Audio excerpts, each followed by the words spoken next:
Hello, and welcome to Borrow My Belief podcast, a place where our aim is to inspire you to live from your heart. And today I've got a very good friend of mine on this podcast, Stephanie, who has got such an inspiring story to tell you. I can't wait to ask her questions. And yeah, Stephanie, welcome to this podcast. Thank you. Thank you so much for having me. So I don't know where to start, Stephanie. You've got such a big story. So I guess let's go with the flow and you introduce yourself and let's just see where it takes us. I'm sure it's going to take us down many avenues. Yeah, I always find introducing myself so strange and I never know where to start really because I would say that I definitely am one of those people that is extremely multifaceted. But just before we started recording, you said something about initiations and life experiences, and that was definitely in my mind as I was preparing for this conversation, and I sort of knew that was the direction that this was going to go down. So I'm going to, I suppose, focus on those aspects. So I suppose, like everyone, I always say, like everyone has a story. We all have a story, and it's just down to us on an individual level. Apologies. It's down to us on an individual level to decide how we want to tell that story and the narrative, essentially. So I would say that definitely for me, there's been two huge initiations that happened for me quite early on in life. One was being born, which is, an initiation for all of us. But being born specifically with a disability. So, this, Joanne. But yeah, I have spina bifida. So I've always had to navigate life with a mobility issue of some variation. And that's changed throughout my life. And then the second huge initiation was going through a traumatic loss at the age of 14. Hmm. So things that are maybe not so much your standard life experience, but then I also think what's standard life experience, like we all go through major transitions, we all have very unique life experiences. And again, it's just what you do with it. So I suppose going into my teenage years, especially later teenage years, when you're hitting that point in life where you sort of think, what am I doing with my life? What do I want to be? And that sort of took me down a route of psychology, because I was quite motivated by the loss that I had experienced. But then I realised that my whole combined self, my whole combined life experience, even at that really early age, was leading me down a path of many things. So I've dipped my toes in holistic health, and as it goes right now, I'm doing my PhD, which is sort of psychology and health related, and I am also working in the realm of property, which is how we met. So yeah, that's a sort of rounded overview of me. And of course, what I do is not the whole picture, but it sort of gives you an insight into where that path has led me. Thank you. And as you were talking there, I was thinking about some of the common themes that we've shared throughout our friendship because we've not known each other that long, but I feel like we've known each other deeply. We've been able to talk on many levels. And you can correct me if I'm wrong here, but one of the common themes that we've had together is marrying the spiritual side of ourselves with the conventional side of ourselves. And I'm going to do something really daring that I've not done on this podcast before to kick the next part of the conversation off because you said we had a conversation before we came on. I pulled some tarot cards, and not everybody knows that about me. Some people do have like two lives where one life knows me this way and one life knows me that way, and it's time to bring them together to ask what the theme of this podcast would be. And when I got the cards, which I'll show, it wasn't a surprise to me when I got these cards because I think to me, the words I want to use you're the queen of this, the queen of initiation, the queen of turning things around, of being able to look at. I wrote about this in my book. It's a paradigm shift. Look at problems and turn them into initiations or grow. I started calling them growth spurts. But the two cards I got was the Five of Swords, which is about challenge, And the way it read in this book was more about seeing the best in a challenge, and the Ace of Wands, which was the initiation. And when I told you about this, you were, oh, I've been thinking that as well. And that happens a lot for us, doesn't it? I guess that's the spirituality side, the being able to see beyond the five senses. Do you want to, you talk about going into a portal. Do you want to expand on that? Yeah, I mean, this is you talked about how we met, so this is essentially the basis of how we met was the blending of the polar aspects of ourselves. So I always say like I am made up of like I am quite an extremist. So like if I'm about something, I'm all about it. If I'm not interested, I'm just not interested, and I'll just if it's something I have to do, I'll do it. But it's like yeah, whatever. But when I really love something, I go all in. And so I sort of see myself as being made up of these different selves. One of them is extremely academic and extremely cerebral and very practical, and the other is extremely creative and fluid and yin and spiritual. And uh, at different points, these sort of selves have had to take over and sort of take center stage.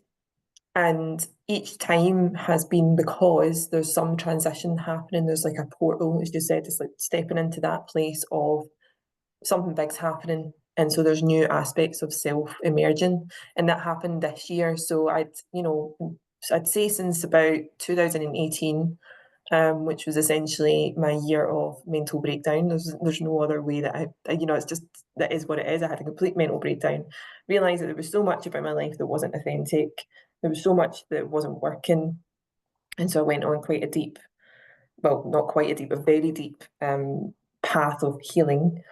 And so that took me very, very, very deep into the realm of holistic health, of spiritual health. And, I already had that sort of again, that academic side was already quite well developed. So it's like these different aspects of ourselves and sort of going into them and nourishing them. So one of the areas that I realized I didn't really have pinned down was financial health.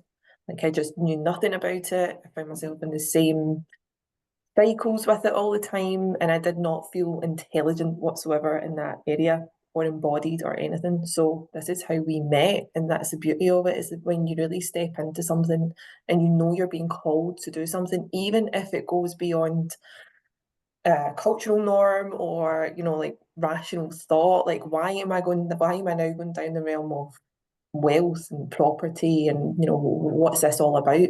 We just myself and Alistair, my husband, obviously Joanne, you know that I'm saying that for listeners, but we just knew that was what we were being called to go and explore.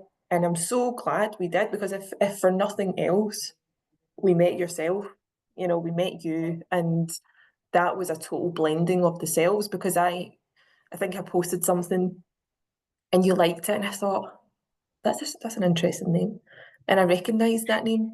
And I think we've just been in similar circles but never fully connected one to one. And so that's a beautiful connection that's flourished from that. So this is the reward from one daring to go places, but also really challenging yourself and meeting the uncomfortable stuff, because my goodness, going down this route is so uncomfortable and challenging. But look at the beautiful connection, again, so many other things, but if for nothing else, to have this connection is huge, So I think it's so worth it. That's to sort of go through those initiations, those really, which are normally really painful life situations or realizations. So there's always something in the end. There's something awaiting you on the other side. So is it, yeah, I mean, our friendship and with your husband Alistair has also been on my podcast. Our relationship has been, it's been so nourishing. And I was just thinking about, so I've lived in the dental world, and the property business that I'm, how you can say, initiating is for dentists, and you're in the academic world. And those two worlds, I don't know about the academic so much, but in the world that I have lived in for a long time, it was amazing, but it didn't quite fulfill me. And when I found spirituality also in 2018, was quite a big initiation for me. That's when I'd always had it inside, but that's when I started to explore more and I feel more fulfilled. But in those environments, I come across people, much like I used to be a long time ago, who are scared, who want scientific evidence. There's more and more scientific evidence coming through now, especially with quantum physics. And they might be listening to us here now thinking, I don't want to talk to my friends about that. I don't know what's going on with me. And I'm just thinking as I'm talking here, it seems to start with some kind of crisis, or it's either an internal crisis, like a dark night of the soul, or a depression, or something happens in your life. Like you said, you had very big initiations with your loss when you were 14. It usually starts with something like that, and then you don't have any choice but to look. And when you're in there, some kind of guiding light helps see you through. Do you want to expand on that? Yeah. I see it all the time. For me, I think there have been points in my life where I have been forced to look at it, and then there have been times where I've chosen. And I see it all the time with other people as well. Like if you don't take heed and follow the path that your soul is calling you to follow, something will happen and you'll have to, you just, yeah, it's like, well, you don't have to, you still have choice, but there will still be, that there's always consequences for not following your truth. So sometimes it's like, people will have situations will come up and think, why is this happening? And it's because I honestly believe that spirit will just speak louder and louder and louder until you listen. And that's what happened to me. And it was the most, actually for me, what triggered it off back in 2018 was something so small on the outside. But for me, on the inside, like it was a massive trigger. Something happened and it was a massive trigger. And what it did was it purged everything that I hadn't dealt with from, especially I would say from the age of 14. Yeah. And I'll say just up front that, I'm going to talk on the topic of suicide here, just for anyone who isn't comfortable with that. But, that was how, that was the type of loss I endured. I lost my mum to suicide. She was only 36. So there was clearly stuff there, when a person ends their own life, essentially that is them in this life saying, I'm not healing this stuff that's coming up. And so that energy, that lack of healing, and I think on an ancestral level as well, on a family generational level, has to go somewhere. And normally that's with the people that are left. So being the child of a person who chose, use the word chose lightly there, but who took their own life. That's a lot of stuff to carry from the age of 14 and being part of a family unit where, my dad was only just turning 43, super young. My brother was just turning 3. So I had to grow up really, really quickly. And so my focus went on the most immediate things that, are present with a teenager, which is get through school, get your grades, go to uni. And I did all of that. And I'm still glad that I did all of that. And at the same time, it wasn't what my soul really needed. And so there came a point where it just spoke so loudly. So yeah, I think that if you don't take those opportunities, or you're not given those opportunities, because so many of us, we don't live in a world that is particularly um facilitating of healing, because I'm really struggling, you're 14, 15 years old, 16-year old, I'm going through some stuff. Are most people able to hold that? Are we, we're really equipped to deal with that? No. So it tends to creep up a little bit later. I'm glad it crept up for me when I was like 25, because I think it does for people a lot later in life. So yeah. And for me, again, going back to the sort of the blending of selves, what I realised, one of the things I felt really called to do actually for the sake of healing was to go back into academia. But also through going, back into academia, I realised that scientists look for answers outside of themselves, in the external world. And there's power in that, and spiritual spiritually minded people look for answers within, you Mm. know. So I realized that being super academic most of my life, I needed to balance that out. But, you know, sort of going back and thinking about it, I think, how did I know? I actually don't know how I knew. You know, I don't know. I suppose when we just become more and more attuned to our own inner guidance, the answers come, you know. So it's a really difficult thing to quantify. And again, you know, from a scientific level, what does a spiritual path look like? You know, Yeah. it's so unique. You know, we just have to follow it bit by bit, put one foot in front of the other. It is, I'm listening to you there, I've taken some notes. To me, is a spiritual path is the path of the internal, and it's about learning to trust yourself. And I, Yeah, so there's the big, we're talking about initiation now, there's the big initiations. So that you talked about 2018 forced you to look at yourself. It always forces you inside, doesn't it? And it's yeah, really interesting. 2018 was when I was going through psychotherapy. I had 2 years of psychotherapy, and that forced me inside. And it, the person I had was, she was incredible, and she forced me every frigging question, everything I said, she just kept saying, and how does that feel? And how does that feel? So I got to the point where I would go, and it feels, without her even saying that. And that's what taught me how to feel. But that's not for the light-hearted. We're in a society where we're not taught how to feel, aren't we? But once you do start to feel your feelings and allow them to rise, oh gosh, there's so much gold in there. And you can usually, from my point of view, you can usually tell when you're not following your soul's guidance or your heart or your truth, depends how you want to put it. And I just had a recent experience actually where at Christmas even. So it's a continual journey where I was trying to show up so much for something that I really believed in, that I did it in a way that I forsook my own heart and what I needed. I took myself out of the equation. And for the first time since back in those days, the last time I was ill was March 2020. I was ill and I just tried to carry on, so much so that it ended up flooring me. And I had a bit of a, because I want viewers to know this is ongoing, we've not got it together.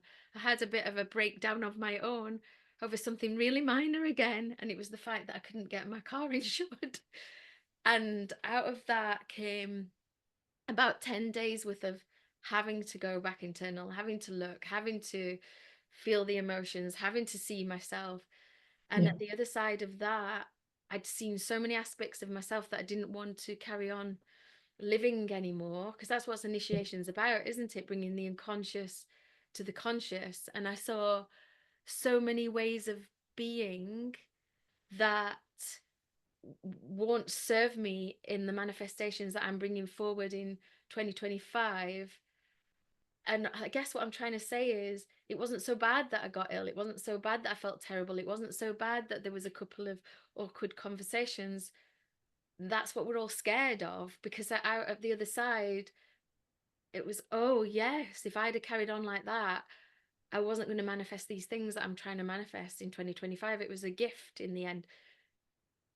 And I know you yeah. went through all, I know that you went through your versions of that in 2024. I'm mindful of what you might want to speak about, but it'd be really good to hear of an example to help our viewers understand that in the breakdown is the breakthrough. And sometimes we just have to sit in it and be so uncomfortable and look at parts of ourselves that we're like, oh my God, I don't want to see that about myself.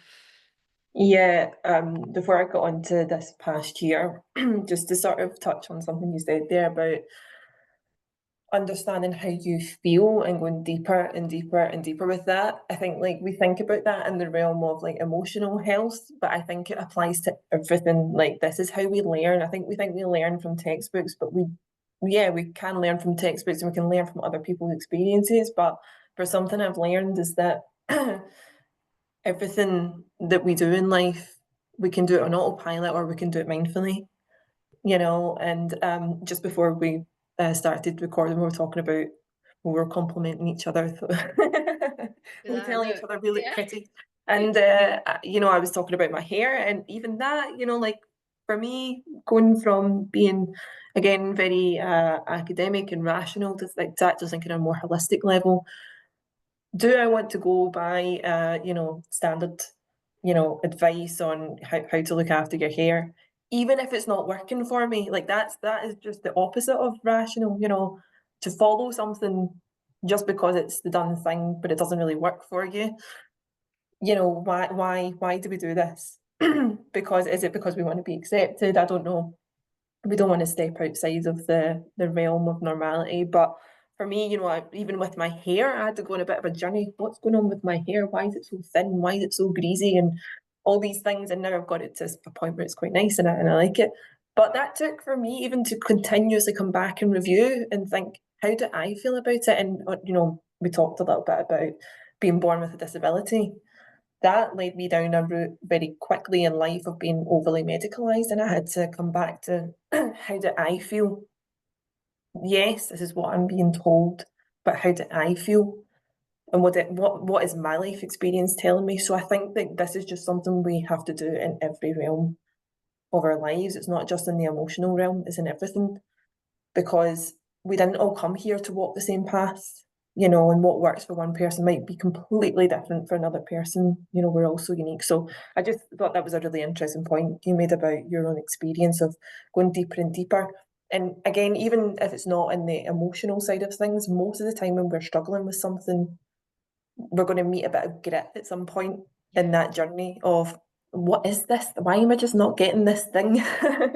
But they're the worthwhile questions to ask, because as you said, we're denying ourselves so much by not going down those rabbit holes in our lives, the areas that are a little bit sticky, those areas that are a little bit challenging. But yeah, this year, so what to say about this year? I'll say that I got embroiled in something that was totally non-consensual to get embroiled in. And I thought my life was ending. I thought that it was the death of my career. I thought it was something that I didn't actually do anything wrong. I just got embroiled in something that was someone else's stuff. But I got so, I mean, it was like I thought I was having another mental breakdown. It wasn't. It was brief and it resolved pretty quickly. But it just goes to show how fragile these structures really are, that it really made me question my attachment to things, where I thought I'm going to lose my PhD, I'm never going to have my, fully flourished career in property. Like this could just ruin me. And it was such an immediate catastrophization of things. And so again, it's you said we're still on the journey. We're always on the journey, and there's always going to be stuff that's going to come up. And it was kind of humbling in the end to go through that. And yes, it ended up being such a huge portal. And actually, what it forced me to do was to slow down. And I'd been sort of going back into my own sort of autopilot for a while. So I built myself up to a point that I thought was reasonably successful. I'd sort of balanced out some things in my life, but then had a sort of gotten back into a place of autopilot with things and kind of going around some things that I was struggling with and not quite meeting certain goals and stuff, but actually being forced to stop. Like everything just stopped for like a whole month. And sometimes we actually need that. So now I look back and I think that was life serving me that complete reset that I actually needed. So, coming back towards the end of the year and reviewing things, it actually put me in a place of being clearer, like because I had distance. Sometimes we need distance from things, like we can't keep just hammering away at things without any sort of mindfulness. So I realised I was sort of bulldozing myself a little bit. And so I'm very thankful now for that extremely, extremely triggering and challenging experience, which again is now on the other side now. It's all working in my favour. And again, the funny thing is on a karmic level, this is why we have to trust our soul's path and also let other people go through their own stuff, because I do believe on a karmic level that we reap what we sow. And even if someone does you really, really, does you really wrong, really it's themselves that they're betraying. It's not you. And so we kind of have to have a little bit of trust in our soul's path with these things as well. So yeah, it came good in the end. I watched you move through more than one initiation in the time that I've known you. And every single time, from my point of view, you go through it gracefully because you do self-inquire, you do take full responsibility. And I think I witnessed you, I could be wrong, but I witnessed you. Part of it was that you wanted other people to be okay as well, and then you had to let go of knowing that they were on their own journey and you were on yours. And what I witnessed was somebody who had set themselves some kind of high and lofty goals. And again, I write about this in my book. You've got to, if you've set yourself those intentions, be careful what intentions you set, because if you've set yourself intentions, you're then going to get everything meet you Yeah, that will initiate you into the person you need to be in order to have those intentions and goals that you've set. And sometimes that doesn't look pretty because it doesn't always look like putting yourself on a course. It's often a remaking of self and looking at things like limiting beliefs and various other things. And you mentioned there about grit. It's that grit, isn't it? It's that resistance. It's that, those hurdles that we have to go through, and the self-trust as well. yeah, You also yeah, said self-betraying, which I thought was really interesting about. I thought that was a really interesting thing to say because often we do betray ourselves, don't we? It's funny in society.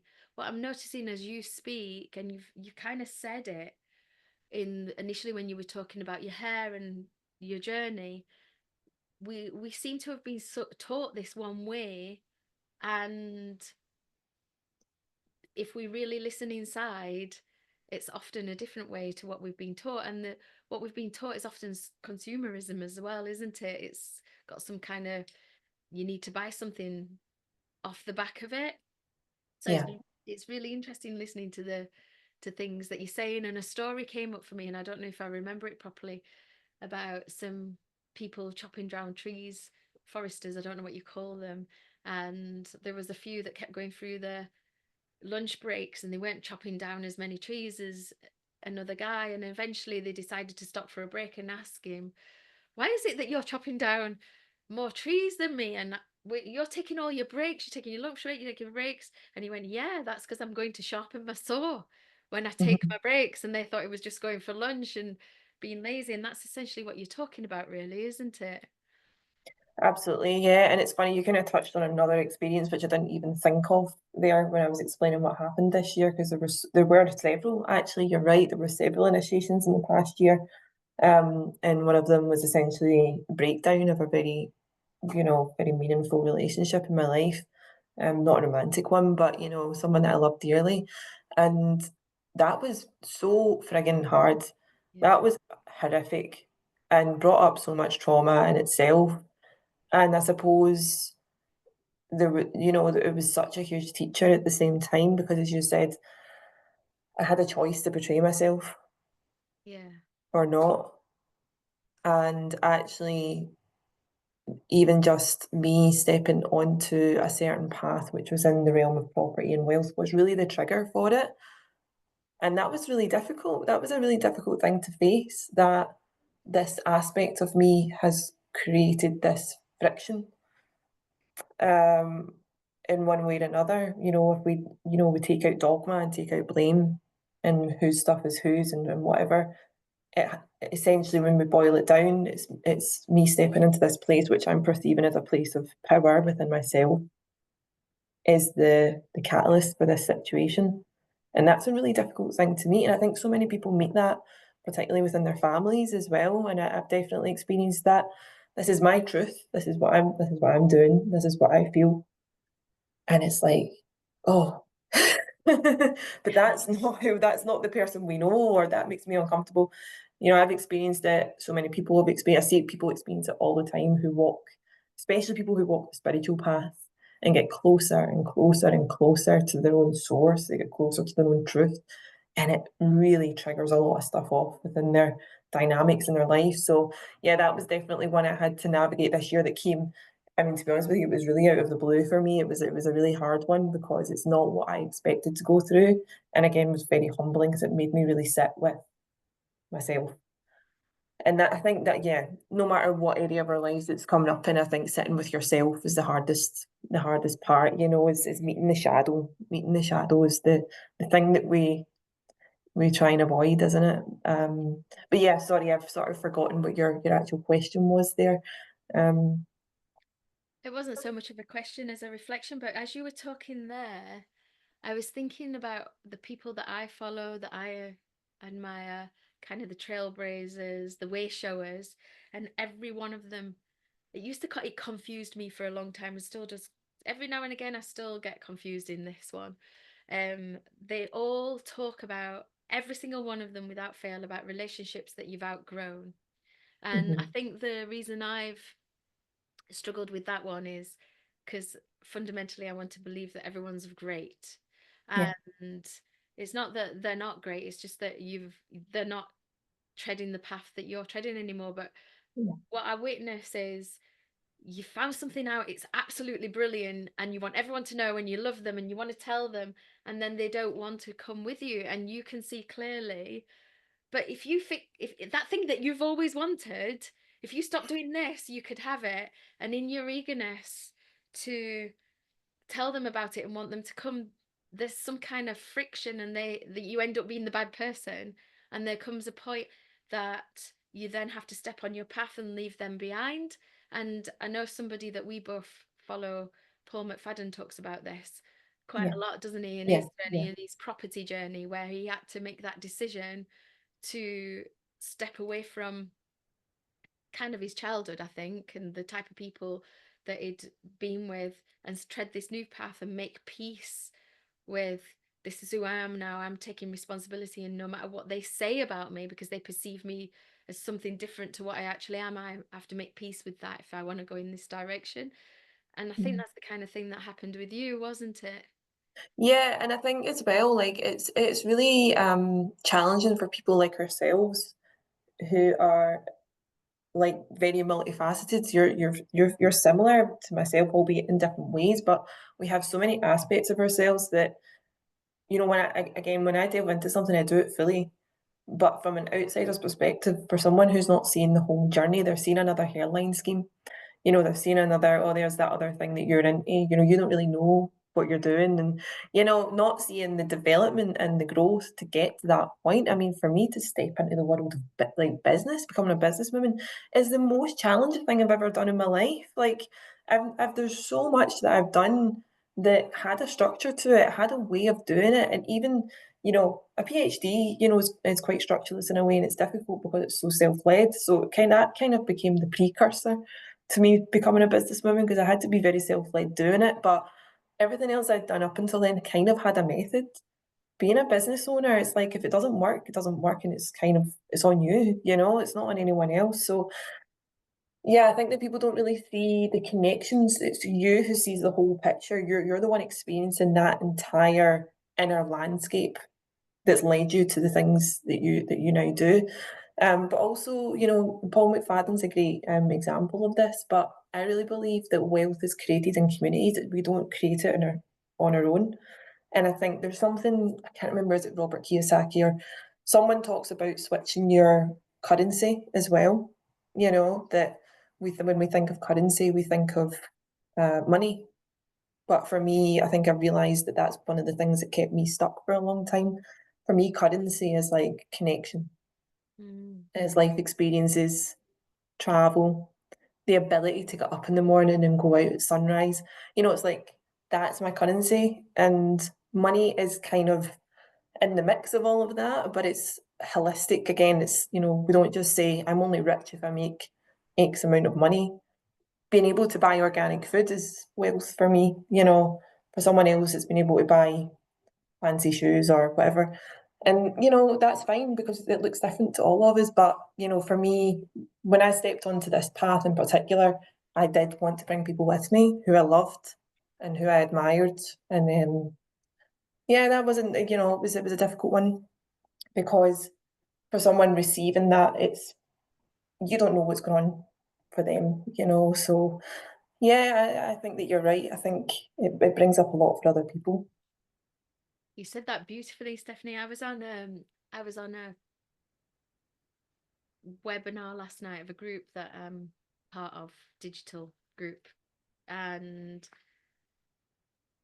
they were encouraging the members to look at their values. And at the Mm, moment, I'm doing the wheel of life with my clients and values and things because I think it's the foundation of everything.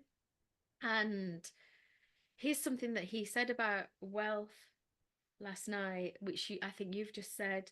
The more we focus on what we value and what's important to us, the more that we need comes to us. Whereas society has taught us, because that where doesn't Tony Robbins say where energy goes, where attention goes, energy flows. yeah, It's that. So, and this is what I've discovered on my journey that you said about being a business person. It's the most internal, intense spiritual journey I've ever done is business and entrepreneurship. And what I've discovered is as long as I stick to my values, as long as I stick to what brings me joy, as long as I stick to what I believe in, and then yeah, trust seems to be such a massive part of it. Somehow what I need flows to me. And I think yeah. that's what you were saying, wasn't it? Absolutely, yeah, it does, and sometimes that does look like things being removed as well. It Yes. wasn't in my, and that was really hard, and it's always really hard. But you know, we can never fully predict what this is going to look like. We step onto a path, and I think we all have our own white picket fence version of whatever it is that we're pursuing, whether it's being an artist or following a particular career path or becoming a business owner. Like we've got this ideal in our head, but our soul has a different plan sometimes because and when I say our soul, I don't really mean it in like a proper sort of esoteric something outside of us that's, out with our control. I mean like when you say yes to something, even if we take like any sort of metaphysical aspect out of it, which I believe is part of it, but if we look at it on a completely rational, scientific level, we start to do things and behave in a certain way that is in alignment with our values. We start to do things in a way that is leading us towards the thing that we really want. And what happens is it's all these little micro changes, it's all these little micro movements ultimately lead us towards those things. And so naturally we start to attract more of the same. So, it just makes logical sense that that's the way it works.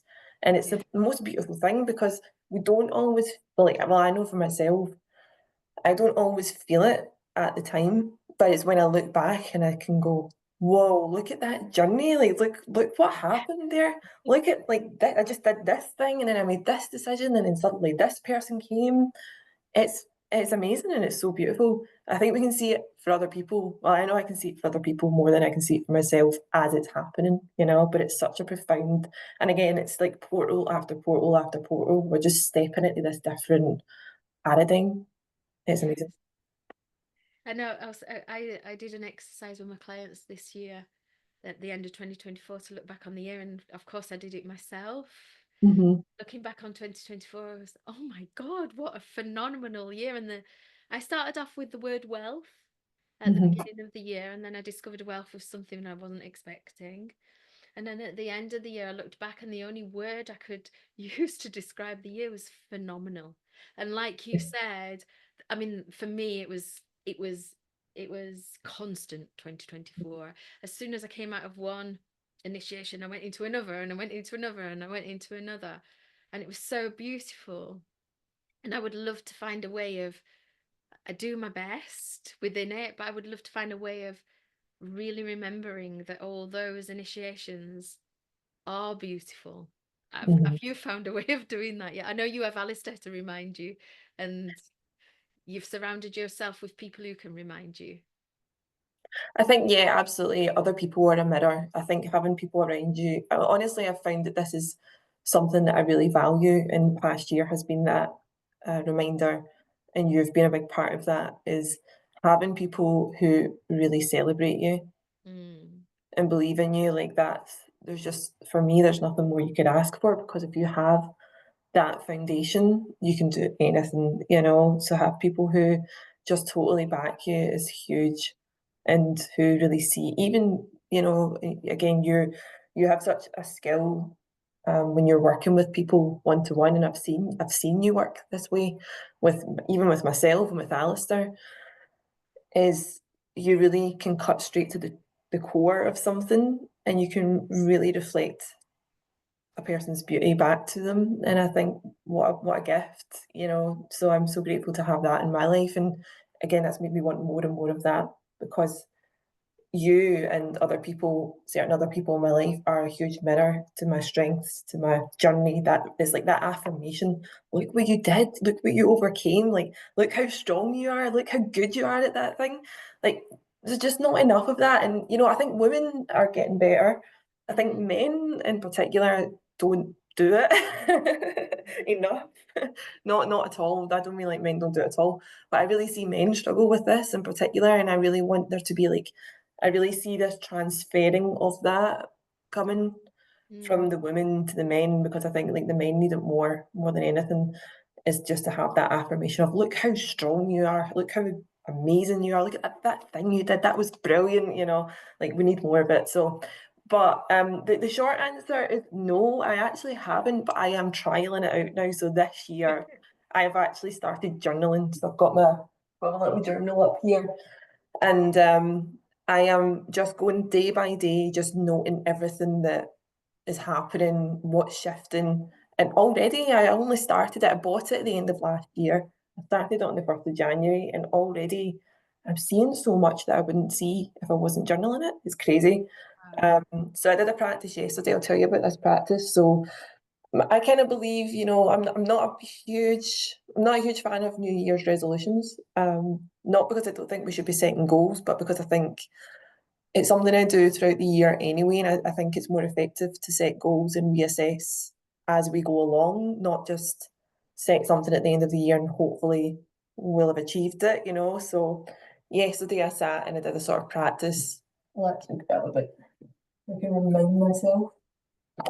So what did I do? So I sort of did a short journaling session on what do I really want at the moment, and I let that sort of flow.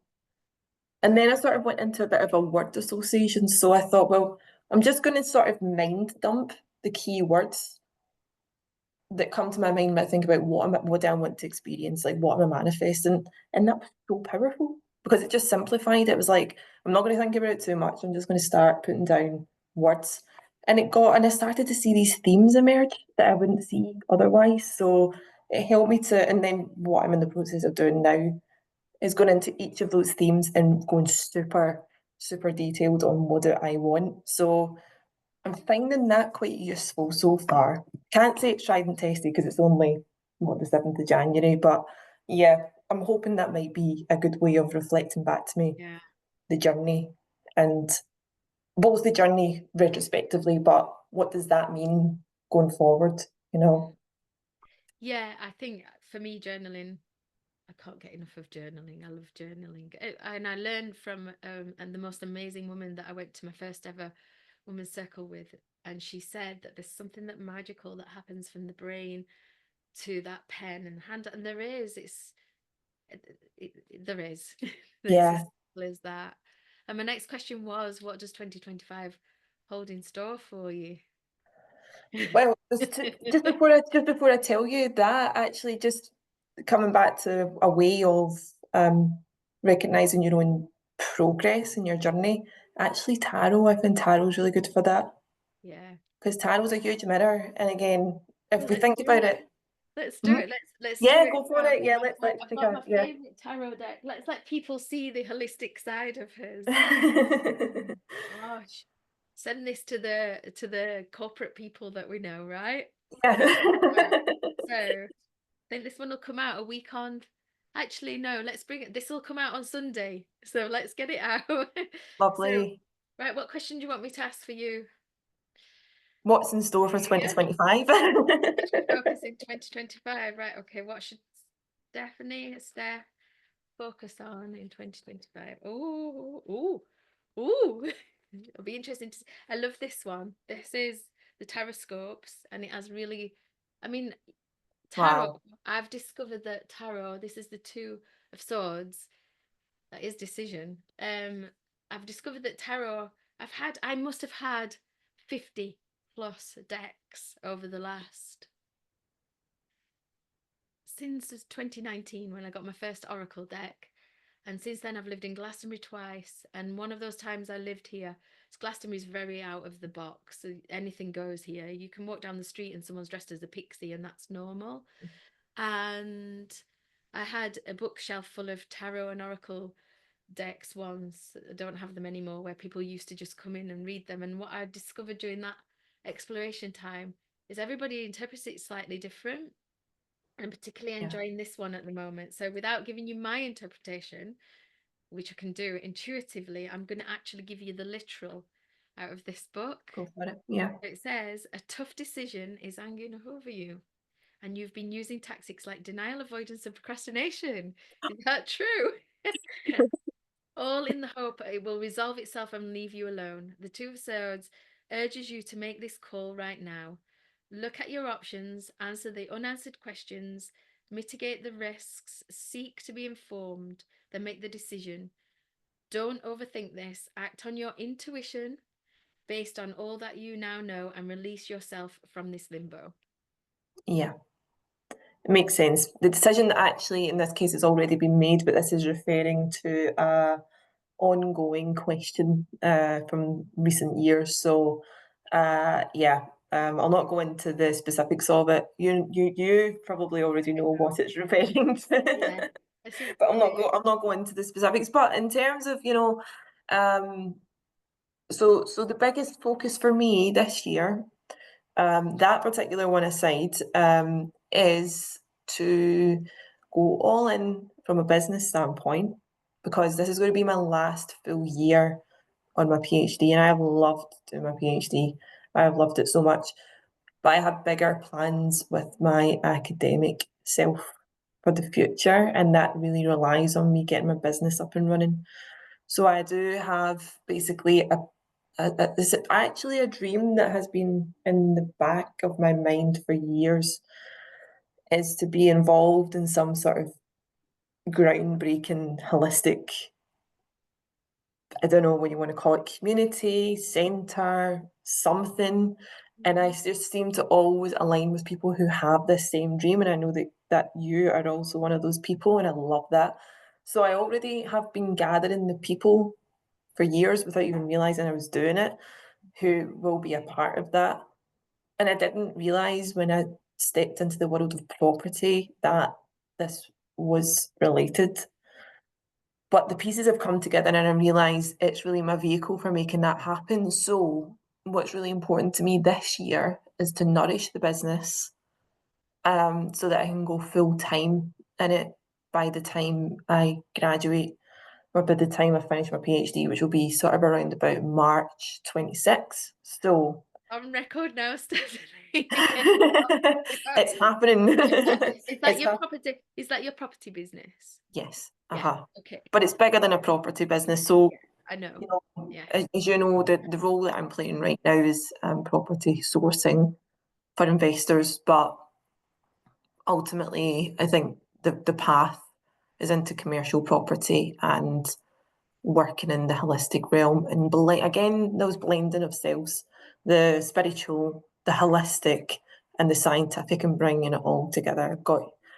There's like a huge master plan forming somewhere here, but it's waiting for its time to fully launch. It's not the right time yet. But so it's like that thing of getting the fundamentals. It's like in every area of life, you can have these amazing ideas, but get the fundamentals down properly first. So that's what this year is going to be. And so yeah, I'm ready for it. I'm already on that path anyway.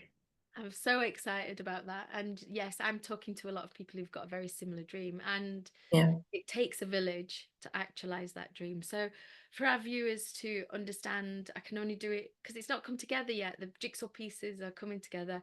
It's bringing property and the holistic world together for healing, really. That's the bottom Yeah. line. And I've got somebody as a guest on my podcast. We've scheduled the actual interview on the 27th of January, so that will probably come out mid-February, that one. And Hmm. she's actually got a business that she's just getting off of the ground. So she already has properties.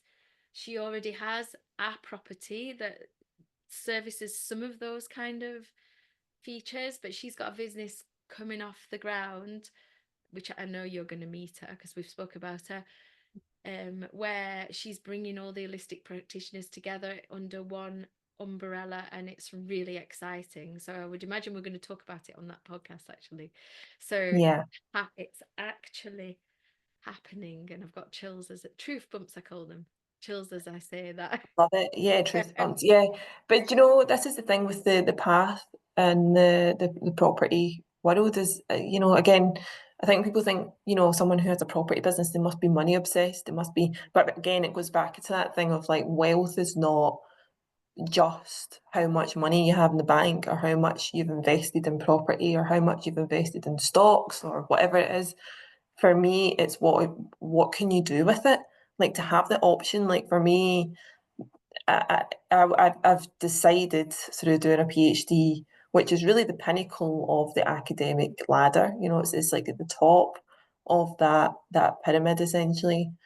That's not enough. It's not enough because I can't really do what I want to do with it. Having a PhD is great, and I did it because you know I found a project that I love and wanted wanted to do it. I'm a bit of a nerd, really, but also I have passions that are not really going to be they're not going to be actualized in that context. So for me, this is why wealth is important. It's not just so that I can have a big house and all the things I want and blah blah blah. Nothing wrong with that. But for me personally, it's what can I do with that that would make me feel really fulfilled in life, you know? So I'm so excited. And again, like it's just amazing to see the people like yourself who come when you really step onto that path and say yes to it because you just align with the people that you actually need. As you said, it takes a tribe to make these things happen. I really believe that. It does. It's like the jigsaw pieces coming together, and it's in service as well, whilst Yeah, then creating wealth. I, I mean, as you know, I followed a guy called John Kehoe, and one of his yeah, sayings, he debunks all these things like, these money doesn't grow on trees and all these. I mean, money does grow on trees because it used to be paper, right? yeah, What's there's the one from the Bible. I know the real saying is the love of money is the root of all evil, but it being distorted to the money is the root of all evil. But he debunks that, and he has a saying that I've been affirming to myself: my success helps many people, my failure helps no one. And I'm really started to open up to the possibilities because what happened with me is I lived that life with my 5 bedroom house, clothes and clothes of wardrobes full of clothes, sorry, and all those things. And it was great and it was lovely. And I actually lived a great life and I loved it. And I wouldn't say there was anything wrong with it. But what was missing for me was the fulfillment inside. And if I could marry the two, which I am doing now, then but it's required for me, that has required 6 years worth of coming to myself, listening to myself, feeling the emotions that were there to be felt for me particularly. And I'm not saying that this would be for everybody because I had some really deep ancestral wounds that needed to be dealt with. And my mum dying, that's been quite a big thing. But it's required me undoing all those things inside, those limiting beliefs as people tell them, but much more holistic than that.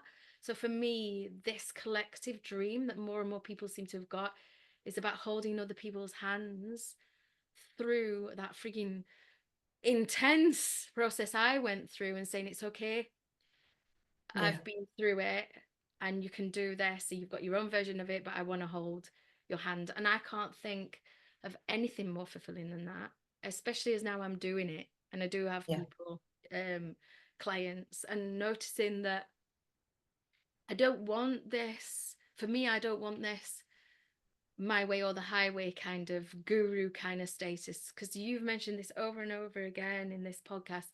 We have our own internal compass. it looks different for everybody. So Yeah. you talked about your hair, the healing of whatever's going on. I had something with my hair and scalp, and my Mhm. daughter has too, funnily enough. It's different for everybody. And Yeah. it's about trusting that you have that compass, that you can go and do your own research and find out for yourself. And that's what it's all about, really, isn't it? Showing people they can trust themselves. Yeah, because when you do, I mean, this is it's a really beautiful thing. Actually, I did another podcast just about a few weeks ago. It's funny, I've never done podcasts before, and then suddenly I've been on two within a really short space of time. That's been quite funny, but that really came from me just sharing stuff. That's the beauty when you go on your own path, you become your own guru, and then other people just like again, you become the mirror, and other people learn from it. It's such a beautiful thing. So, in that particular situation, the person invited me onto the podcast because I just was raving, ranting and raving about like things like bone broth and stuff like that, things like health things that, I just talk about it because I love it. And what happens is every single year, every winter, every autumn, every winter, people contact me and say, how do you do your bone broth? And I love sharing that because, like it's stuff I'm passionate about because I've done it in my own life. And I love that I now get to share that with other people. And as you said, it's like walking the path of service. We all have something to offer. Yeah. We all have our own version of being in service, being of service. And that is one of the biggest things that I learned. We didn't really touch on it, but my sort of work with the ISIS school in Glasgow, with the shamanic practitioner work and the priestess work, I realised very quickly that it was not my role to be a shamanic healer, to be a practicing ceremonial priestess, but walking that path, doing those courses, I would not have felt able, capable, and really encouraged to do the big scary thing and go into the realm of business and property because I realised that it all ties in, like this is how I am being of service, is I'm offering my gifts. And again, that's about also recognizing your own individual path. You can go into that context, you can go into that environment and see everyone else going out and doing amazing shamanic healings and circles and think, oh, there's something wrong with me. I didn't feel that. I just had to process that initial thought and then realize actually that's not the path for me. I'm so, so, so honored to watch these other people go off and do this work. It's not my particular path. So I'm going to play to my strengths and I'm going to work with that and go deeper and deeper into what that looks like for me. So yeah, I think it's such a beautiful thing when someone finds what their version of being of service looks like. I'm very grateful to have found it. Yeah, me too. Stephanie, I think we're going to have to do another one of these podcasts in the year. So I asked two questions at the end of the podcast. And the first one is, if you could go back to any point in your life and speak to that version of you, knowing what you know now, what would you, what wisdom would you offer her? Oh, the biggest thing that comes to mind, but it's not what I would have expected to come to mind actually. We talked about relationships, and I think the ones that hurt the most really are our families, Yeah, I've been through some stuff with my family, and I've no problem about saying that. I think it's just have trust that when you follow your own path and you start to, so many of us individuate a lot later in life than what we're maybe as is supposed to, if we followed the natural order of things and, like everything was good and we didn't live in such a complex society, we would all grow up very functioning human beings. Our parents would be super supportive. They would be very well regulated in their emotions. We would grow up to be really well regulated and we'd all just get on and we'd all love each other and support each other. But most of us didn't come from families that really had the capacity for that. Not that they didn't have capacity for love. My parents certainly did, but we hit so many stumbling blocks along the life path, and it's so hard when the path that you're on jars with other people, or you just hit those points of disagreement, and it's so difficult, and so many people end up walking really huge points of initiation alone. Mm. And I was lucky that I had a partner. And even then, there were points where we were going through stuff and that felt really alone. And, it felt lonely. And I would go back and I'd say to that part of myself, trust that everyone will come good in the end. It is not your responsibility to fix anyone. You actually hurt people more by trying to fix them. It's not what people really need. People need to walk their own path and trust. I look at my relationship with my dad as a great example of that. I love my dad and we're super, super close now. And we have respect for each other. We have healthy boundaries, whatever you want to call that. We don't step on each other's toes. And that has just been through allowing each other to go through our own adult experiences. So I would just say whatever it is that's coming up that's sticky and uncomfortable and ugh and and just trust it. Trust you just do you. You just do you and stay true. And your tribe will align with that, whether it's your blood family or someone else or whatever that looks like. You're not going to be alone forever. It's not going to feel so lonely. It's not going to feel so abrasive because this is the stuff that you need to go through. So you can choose to sink back into normality and be the person that you were before. You can go through it and trust that it will be fine in the end. It will be. And that's not me bypassing the stuff. It's a weird juxtaposition. You have to go through that in order to get what you really want in the end, which is the togetherness and the love and the community and the happy ending. What a beautiful message. Actually, so much wisdom in there, and I would have been served well to hear that message myself about a year ago. What a Yeah. beautiful. And the next question is, if you could pay forward anything from your own experience to people who are listening now, what would you pay forward? Self healing, honestly, self healing.